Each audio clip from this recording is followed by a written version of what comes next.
Oke, maksimalkan atau cari nilai mak dan min dari fungsi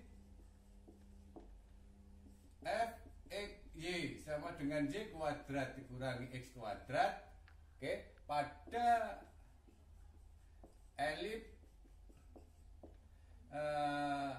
gx y sama dengan x kuadrat plus 4 dikurangi y sama dengan kuadrat ya, sama dengan 1. Misalkan seperti itu. Jadi ini adalah fungsi tujuannya, sedangkan ini adalah fungsi pembatasnya. Sekarang bagaimana cara menyelesaikan model seperti itu? Maka cara menyelesaikan model seperti ini adalah kita cari terlebih dahulu ya solusinya ya, atau penyelesaiannya.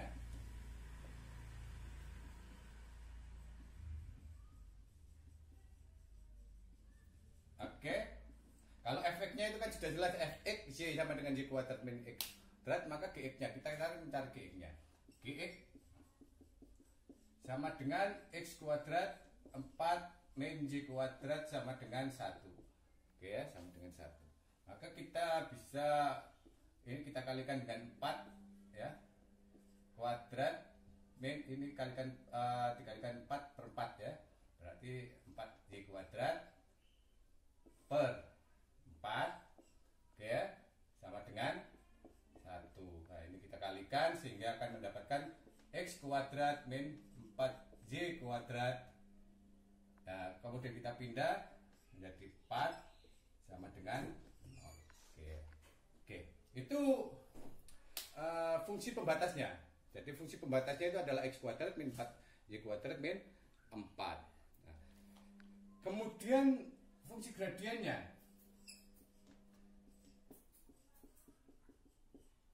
Nah, fungsi gradien x1, fungsi gradiennya atau fungsi gradien f-nya gini ya.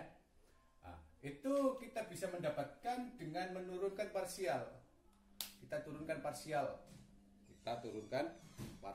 Ini kita turunkan parsial terhadap x, berarti nanti akan kita mendapatkan min 2x i. Ya. Kemudian ini kita turunkan terhadap y, berarti 2yj.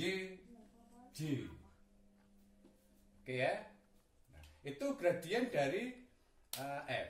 Sedangkan gradien dari g, gradien vektor ya, gradien vektor dari g itu adalah ini kita turunkan. Ini kita turunkan terhadap x, berarti 2x i. Oke ya. X i. Oh sorry, ini positif ya. Oke, karena elip ya, elip itu positif ya. Maka kita akan mendapatkan yang namanya 2 kali 4 8 y j. Kalau ini kita turunkan kan hasilnya 0. Nah, kita sudah mendapatkan gradien f dan gradien g nya. Ini digunakan untuk apa? Digunakan untuk mencari yang namanya persamaan Lagrange. Jadi persamaan Lagrange itu nanti gimana? Persamaan Lagrange.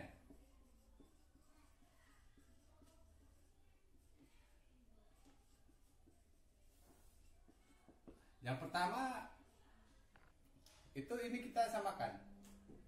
Tapi untuk yang gradien g-nya itu kita kalikan dengan lambda, sehingga kita akan mendapatkan persamaan pertama adalah 2x sama dengan lambda 2x.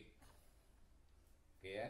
Kemudian persamaan yang kedua, sekarang y-nya itu, j-nya itu ini ya, 2y sama dengan ini kita kalikan dengan lambda pengalinya 8y.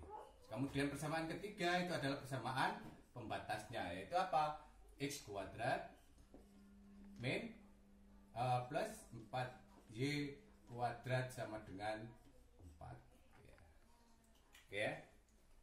Nah, dari ketiga persamaan ini kita bisa melihat bahwasanya persamaan ketiga itu antara x dan y itu tidak boleh sama dengan 0, tidak boleh bersamaan nolnya. Kalau bersamaan nolnya kan tidak terpenuhi nanti ya. Jadi kalau ini 0, ini tidak boleh 0. Kalau ini 0, ini Maka dari kondisi persamaan ketiga itu kita bisa mencari nanti lambda-lambdanya. Oke ya. Saya hapus dulu ini ya. Oke, kita akan mencari. Oke, yang pertama sekarang yang pertama. Nah, ya itu ya. Bila X tidak boleh sama dengan 0. Ketika X tidak boleh sama dengan 0, maka kita bisa menyelesaikan persamaan pertama. Dari persamaan pertama.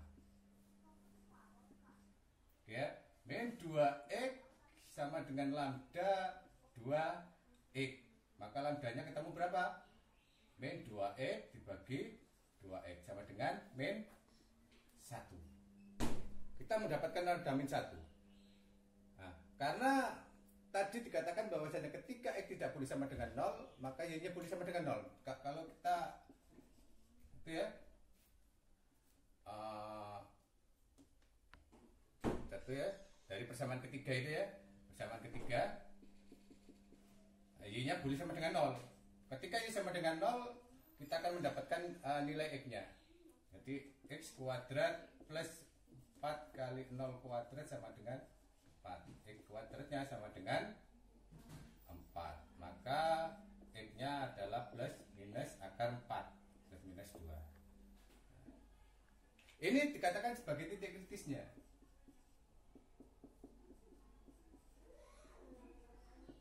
Titik kritisnya yaitu pada posisi plus minus 2,0 ketika X tidak boleh sama dengan 0. Oke, kemudian yang kedua, kemungkinan yang kedua,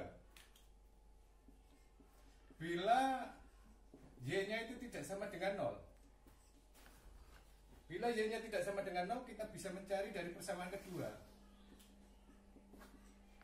Oke ya. Bila Y-nya sama dengan tidak boleh sama dengan 0, kita bisa mencari ya dari persamaan 2, yaitu 2Y sama dengan 8 lambda 8Y. Oke, berarti lambdanya sama dengan 2Y per 8Y. Lambdanya ketemu sama dengan 4. Nah, kemudian kita mencari titik kritisnya. Persamaan 3 dengan karena Y-nya tidak boleh sama dengan 0, X-nya boleh sama dengan 0. Maka kita nolkan. Maka kita akan mendapatkan nilai Y-nya. Jadi X kuadrat plus 4Y kuadrat sama dengan 4. Ini 0 tambah 4 kali Y kuadrat sama dengan 4. Maka Y kuadrat sama dengan 4 per 4 sama dengan 1. Maka Y-nya sama dengan plus minus 1. Oke ya.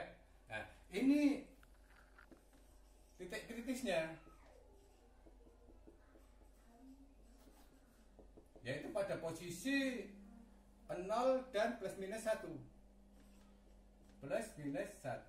Nah, jadi kita mendapatkan 4 titik kritis.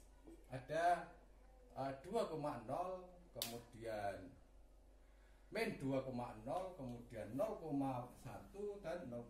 Dari titik-titik kritis tadi kita akan mencari, kita gunakan untuk mencari nilai maksimum dari fungsi tujuannya. Fungsi tujuannya yang mana? Fungsi tujuannya f xy sama dengan y kuadrat min x kuadrat.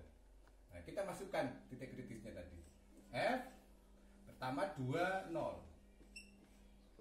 Kemudian yang ke ya, min 2, 0. Kemudian 0, 1. Kemudian 0, min 1. Nah, semuanya ini kita cari dengan fungsi tujuannya ini. Nah, kalau ini berarti ketemunya berapa? 0, min 4. Nilainya adalah min 4. Ini 0, min 4 juga kan? Min 2 dikuadratkan kan min 4 ya, 4 kan ya. Berarti nilainya 4. Kalau ini 1 dikurangi 0. 1 dikurangi 0. Hasilnya adalah 1. Ini juga 1 dikurangi 0. 1. Nah, dari nilai-nilai ini itu kita akan mencari mana yang maksimum dan mana yang minimum. Jadi nilai minimumnya, nilai maksimumnya itu sama dengan 4. Pada titik mana? Pada titik 0, plus minus 2,0. Sorry, itu nilai minimum ya. nilai maksimumnya itu adalah 1 pada titik 0 plus minus 1. Kemudian nilai minimumnya itu sama dengan min 4 ya, min 4 pada titik plus minus 2, jadi ini yang dikatakan sebagai nilai maksimum dan nilai minimum ketika sebuah fungsi itu dibatasi oleh fungsi yang lain. Jadi ketika kalian mempunyai sebuah fungsi, kemudian fungsi itu dibatasi oleh sebuah fungsi, kita bisa menggunakan yang namanya metode Lagrange untuk menyelesaikannya. Sama seperti ketika kita mempunyai sebuah persamaan linear ini yang program linear ya.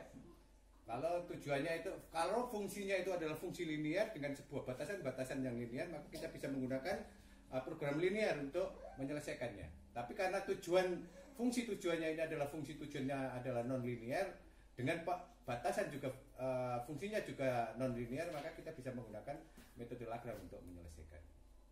Oke, itu yang bisa saya sampaikan. Terima kasih. Assalamualaikum warahmatullahi wabarakatuh.